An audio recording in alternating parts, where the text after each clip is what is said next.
Now, there's a popular saying that the way to a person's heart is through the stomach. But in 2023, it seems to be through the shopping cart, the online one, that is. Online retail has seen quite a huge spike in recent years, and the market grew by 35% last year, reaching 55 billion rand. Well, that trend is expected to continue this year. And Hallmark calendar days are when online sales in particular surge. Now, in 2022, Valentine's Day saw an uptick in sales, this including online food purchases. Eighty20 CEO Steve Burnstone joins us now to take this discussion even further. Steve, thank you so much for your time, and good morning to you. So it seems that Valentine's Day, even though it's about celebrating love, could be a big commercial opportunity for online business. Why specifically is retail seeing this upsurge? Thanks for having me. Yeah, it's really fascinating how over the last 5 or so years, I think it was accelerating pre the pandemic, but with the upsurge in online and e-commerce, which now is referred to m-commerce, if you're purchasing through your phone. I think those behaviors we saw during the pandemic are here to stay. Customers have changed the way they shop. And even to your point earlier around, love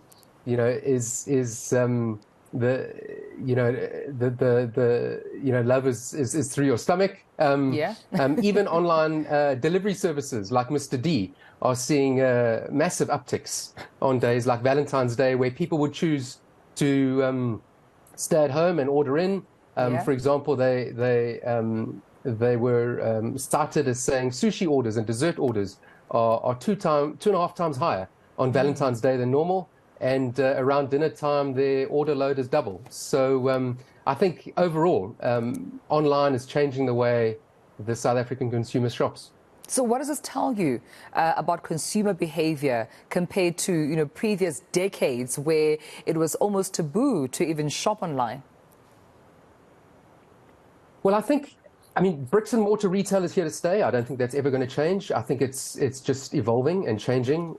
Bricks and mortar is increasingly an experience where consumers would be wanting to see, touch, feel, and maybe experience certain brands and products, but the actual purchase behavior, I think increasingly, as we follow some of the trends in the developing market, is going to be something you do in the comfort of your couch in the evening when you're comparing prices, you're choosing the product you want, and deciding on when you'd like it delivered. And for days like Valentine's Day, you can order it today and have it delivered tomorrow.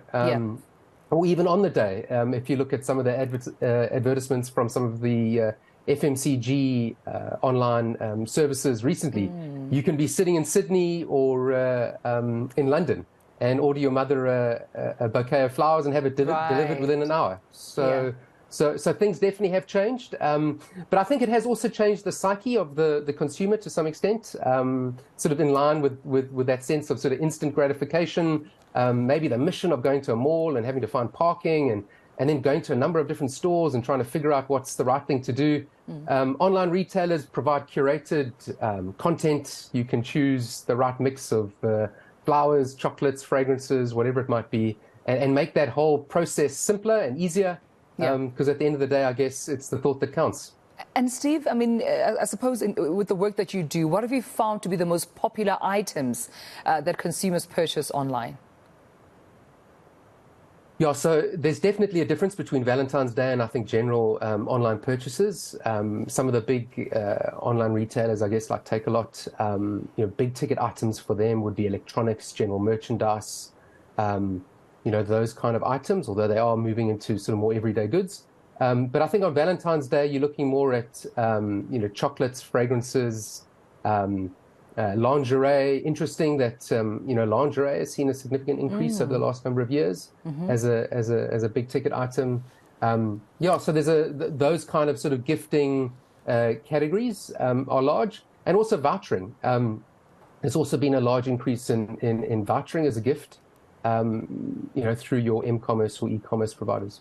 Yeah, just lastly before I let you go, and I'm trying to understand if this is more a youth phenomena where young people are in tune with online retail, or listen, online shopping actually going across all ages. What have you also found in terms of those consumers, their age groups, their demographics, where they are?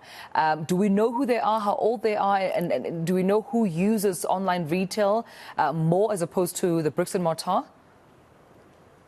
Yes, definitely a bias towards the youth. I would agree with that. But I think it's more biased towards some of the socio-economic challenges or situations that we see here in South Africa, where, as a business, we help our clients sort of understand customers. And we've got an internal segmentation that we use to service sort of some of those needs. And one of those segments is heavy hitters. So those will be customers that are earning more, personal income of more than 40 odd thousand rand a month. They are the highest purchasers of e-commerce, but that's about 6% or 5% of the population, makes up over 40% of disposable income. But then also into the mass and middle class, there's a 90% penetration of smartphones in South Africa, almost 80% internet usage. So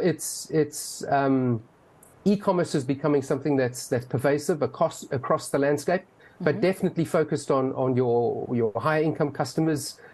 Stronger focus in Gauteng. I guess that's the economic sort of heartland of the country. 42% of customers are from Gauteng, 17% from KZN and Western Cape, and then slightly more female than male. Thank you so much. Eighty20 CEO Steve Burnstone, quite important insights that you're sharing with us about Valentine's shopping. This year, I'm wondering what's going to happen come tomorrow, this compared to last year. Your information and data rather showing that almost 13 million consumers or the South Africans shopped online in 2022. So we'll wait to see how the rest of 2023 will look. Thank you so much to Steve Burnstone.